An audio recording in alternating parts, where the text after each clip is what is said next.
একটা বয়স পর অনেক কিছুই দরকার হয় না। ভিড়ভাট্টা ভালো লাগে না, মানুষকে মেসেজ করতে ভালো লাগে না, কারোর খবর নিতে ইচ্ছে করে না, নিজের খবর অন্য জায়গায় দিতে ইচ্ছে করে না। ঘরের মধ্যে চুপচাপ একলা বসে থাকতে ভালো লাগে। না ভালো লাগে কারোর সঙ্গে দুটো কথা বলতে, দুটো খোঁজ গল্প করতে,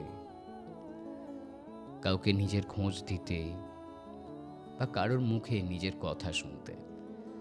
একটা সময় পর সম্পূর্ণ নিজের মতো থাকতে ইচ্ছে করে। ইচ্ছে করে না কারোর চোখে বিশাল বড় হিরো হয়ে যেতে। ইচ্ছে করে না কারোর জীবনে বিরাট বড় একটা মাইলস্টোন হয়ে যেতে। শুধু ইচ্ছে করে নিজের মতো থাকতে, নিজের সঙ্গে থাকতে, কমপ্লিটলি সেলফিশ হতে, নিজের জন্য বাঁচতে।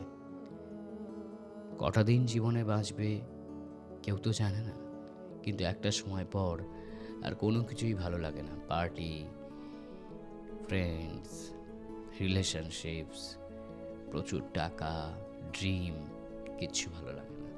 শুধু মনে হয় এই আছি, বেশ আছি, এইটুকুই থাকি। একটা সময় পর আর কিছুই ভালো লাগে না।